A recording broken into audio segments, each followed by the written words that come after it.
So this video is brought to you by today's sponsor, which is me once again. If you didn't know, I have another channel called Therapy in Action, which is focused more on mental health and therapy.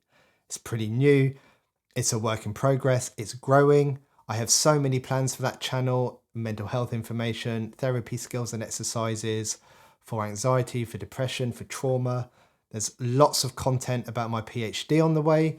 And my PhD is looking at how services can work better with people who've experienced trauma. So if that is something that interests you, please consider checking that out and subscribing, because subscribing is probably the best thing to help grow that channel. It helps me know that my videos are valuable to people, that they're helpful. And it gives it that little push in the algorithm as well for other people to find that channel and hopefully help them as well. So welcome back to another reaction from the perspective of a psychotherapist. As usual, please remember this is the first time I am seeing or hearing this track. I can't cover everything. I miss a lot, as often there's so much to take in without having the time to think about it and reflect upon it more deeply. But what you do get is the initial thoughts and reaction that I have. So today we are taking a look at XXXTentacion and a track called Trainfood, which is a track that so many of you have been asking me for. So let's get into this one.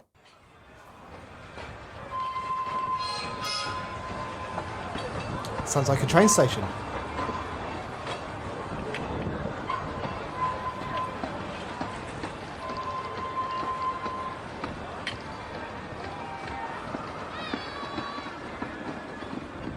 Remember I walked home that day, content with all my misery. Told myself to get better, no clue what there was next to me. Remember there was people walking, talking in the distance. I was dressed for winter weather, but the summer rays were kissing me. I was lost.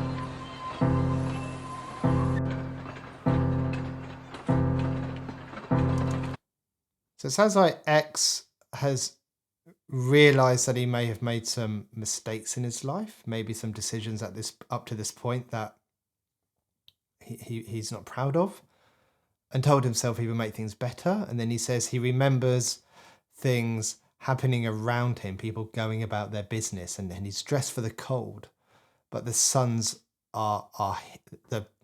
rays are hitting him. So some kind of juxtaposition there, perhaps, that kind of hot and cold feeling.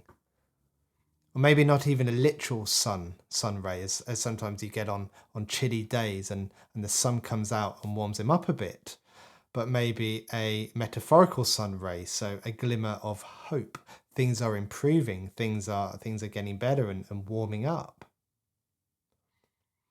But then I think, when I go out on a chilly day and I put a big jacket on and it's cold, but then the sun starts to come out and you think, oh, that sun feels nice, it's warming my face up, but you're still walking, you can get too warm, if that makes sense.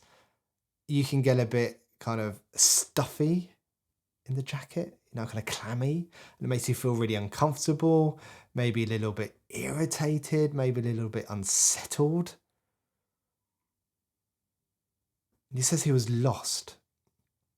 And I'm not sure if he means lost practically and geographically, or if he means more lost in the general sense. So kind of emotionally, spiritually, generally in life, where is he going? Where does he want to go? So we have X, he's feeling potentially unsettled, although has a bit of hope maybe. He's decided he's going to make some changes, and he's either feeling lost physically or generally with life. Probably both in terms of the overall message, but what is specifically happening in this track. Okay.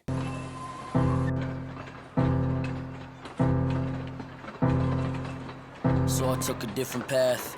In the distance he awaited me. Had no weapon, I'm guessing his hands were just enough for me. Was no question, I'm guessing he laughed just at the sight of me. I was lost.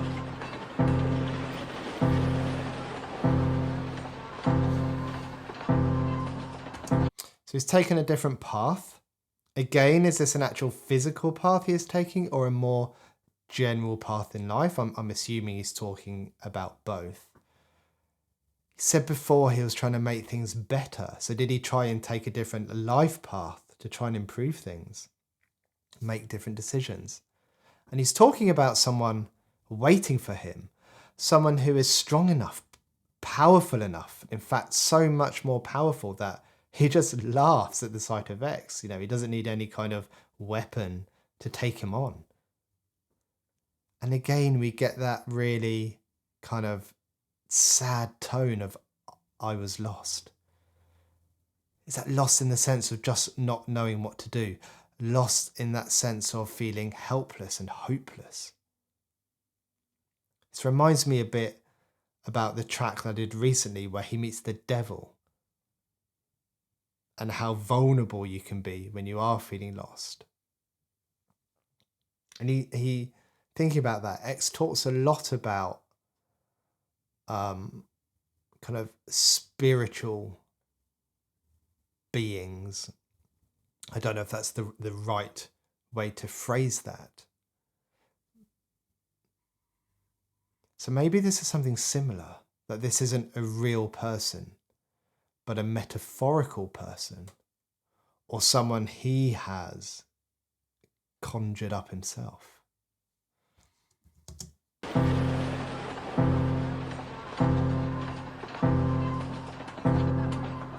I remember I had walked home that day, content with all my misery. Told myself it'd get better, no clue what that was next to me. Remember there was people walking, talking in the distance. I was dressed for winter weather, but the summer rays were kissing me. I was lost.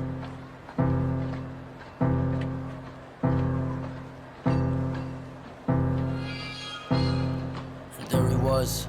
His presence was alarming. As he approached was casual, we talked about self-harming. He told me, kid, you shouldn't be walking on your own. He smiled and laughed and pat my back. He asked, how far are you from home? I said, maybe 30 minutes. His frequency distorted quick, I seen it in his image. I should've run right fucking there.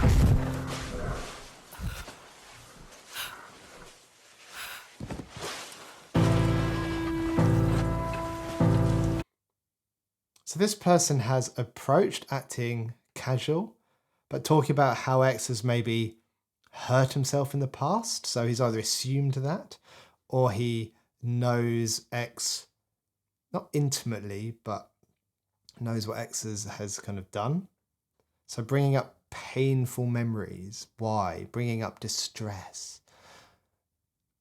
Maybe putting X on the back foot, unsettling him even more than he already is. And then he's asking, how far away from home are you? You shouldn't be out here by yourself, you know, walking alone, implying that something bad might happen to him. Especially if you're a relatively long way from home and it's likely you don't know the area well, or it's unlikely that someone might recognize you as they pass you by. It's terrifying. It sends shivers down my spine. This is how I imagine vulnerable people getting kidnapped and kind of trafficked, or kind of caught up in things like we have in the UK, you know, kind of county lines and, you know, people preying on very vulnerable children. And then it sounds like he gets punched or clobbered with something and grabbed, and then a few seconds later it sounded like kind of a thump, so maybe a kind of X's body hitting the ground. And X says, I should have run. He had that feeling that something bad was going to happen, something wasn't right. He should have used that intuition and ran, but now it's too late. Terrifying. And as a side note, I find this idea of intuition and things like having a gut feeling about something really interesting. I remember, this always sticks in my head, that when I did my nursing degree a very long time ago, I remember one of the lecturers saying, don't use gut feelings. But it was more in the context of a gut feeling can't be used as evidence. It can't be used as a rationale for a decision, especially like a clinical decision. A gut feeling isn't tangible in any way. It doesn't really explain to someone why you made a decision. Not a way that's accountable.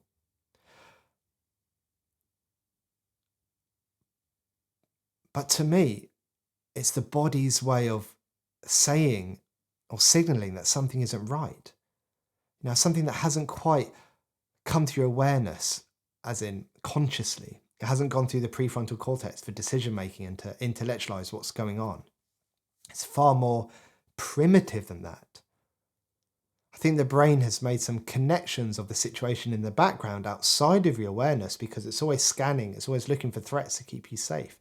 And it has to choose what to bring into your awareness. But that takes time, there's a gap there.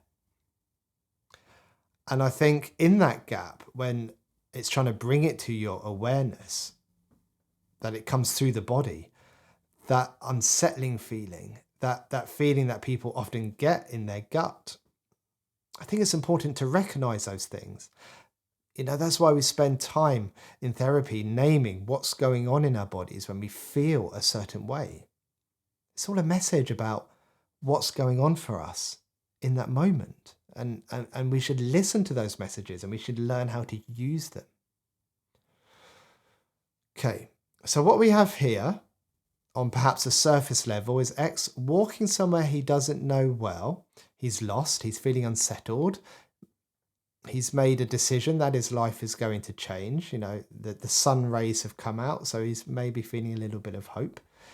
He's approached by a person who looks intimidating, who is strong, who is powerful, who tries to befriend him and make some small talk. And when he finds out that he's not from the area and he's alone, he attacks him and he takes him somewhere. But what's going on underneath this? What other sense am I making of this? If we step back and think about this in more general and broader terms, relating this to a life course, that then X is perhaps lost through life. He's made some mistakes in life. Maybe he's unsure of what direction he was going in at that time, but he's decided to make or he didn't like the direction he was going in at that time, and he's decided to make some changes and make things better, whatever that looks like for him. But then he's approached by this person, or a person that represents something else to him, when he least expects it. It comes out of nowhere for him.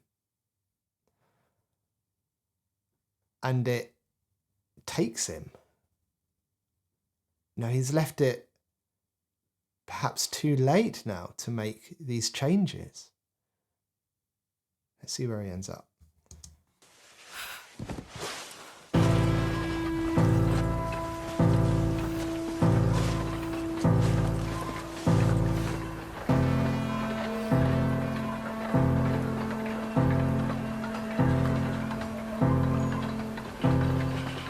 You ever woke up on the train track when the motherfucking clothes on? That before your eyes, you praying to God, but ain't no response. Trying to scream for hope, just a shoulder that you can lean on. But ain't nobody coming, so you scream on and scream on and scream on.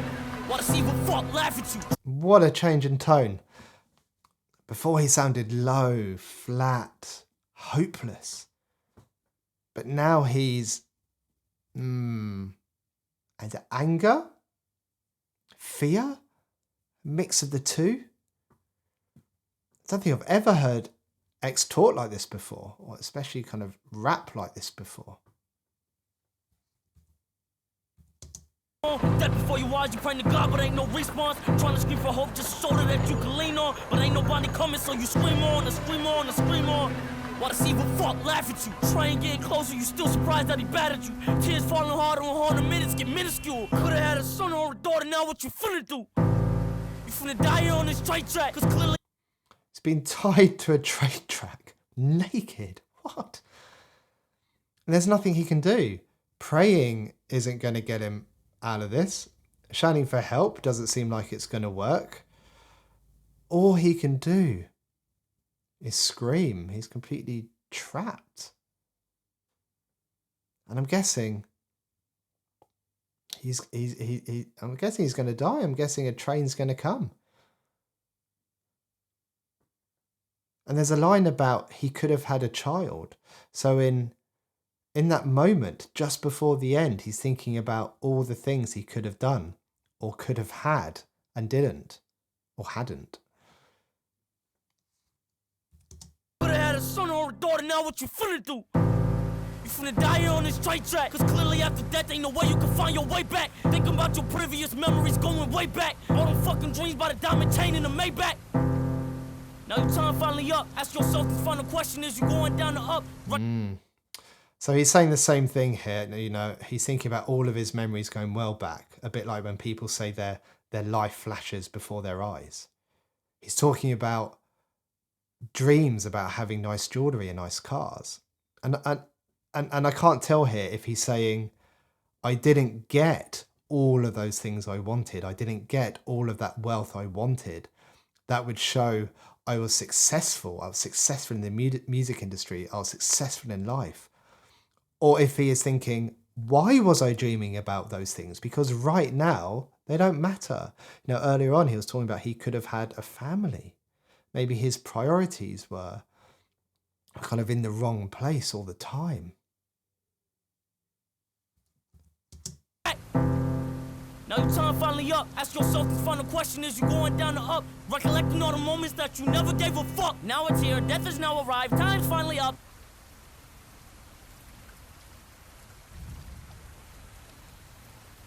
Oh, you hear that little subtle kind of thunder just after he says your time is finally up. That was cool. Good timing. So that person who took him was representative of death, I'm guessing. So in the track so far I've listened to, he's met the devil to sell his soul, and now we have him coming across death. Are you going up or down? Can you imagine not knowing that? That's representative of a life, I suppose, where you're just not sure. That makes you reflect, doesn't it? As in personally, how have you lived your life? How have you treated others? Are you going up or are you going down? And it's too late to do anything about it at that point. Time is finally up. And this, whenever I hear of these kind of situations, I think about this really interesting book, although it's somewhat morbid, and it's called 5 Regrets of the Dying, which was a piece of research done, and then it was made into a book. And essentially, the researcher asked loads of people in palliative care who are very near the end of their life about their regrets in life. And they came up with 5. It's called the 5 Regrets of the Dying. And let's see if I can get these right. I think one was, I wish I had lived a life truer to myself and not what others wanted or expected of me. I wish I was able to express myself more, or express my feelings more, or I had expressed my feelings more. I hadn't worked so hard. I had stayed in touch with friends or people important to me. And they wish they'd let themselves be happier. Nothing about wealth, nothing about money, nothing about fame, nothing even about kind of like careers or jobs or promotions, that kind of stuff. It's really interesting, and it really makes you think about how you are living and what you will think about that when the end comes. As usual with X, we have a relatively short track. It's 2 minutes 44, but it says so much. There's so much to unpick, so much to think about, raising questions about how are you living, and bringing our attention to how short life can be, and you never really know what is around the corner. We do exercises in therapy that look at this idea of living a valued life. What qualities do you want to live by? When you think of yourself as a mother, as a father, as a son, as a daughter, as a friend, as a work colleague, what qualities come up for you? And when you think of those qualities, how can you then embody them? So for instance, I see a quality of being a husband as caring. I think a husband should be caring toward his wife, but I can never complete caring. It's not a goal. It can never be completed. It's ongoing. Like a point on a compass, it gives me a direction to try and head in, a direction of how to live. My other channel actually has a few values exercises on it. In fact, there's a whole playlist on there, so check that out. Have some fun with it. Maybe provoke some thought. Yeah, I think that's it for this one. I hope you liked it. I think I'm closing in on 25,000 subs. I've not checked for the last few days because I try not to get too obsessive about it. So that's pretty cool and exciting. If you haven't subscribed already, then please consider doing so, as that tells me I'm doing something right and people are finding value in my videos. Take care, everyone. Goodbye.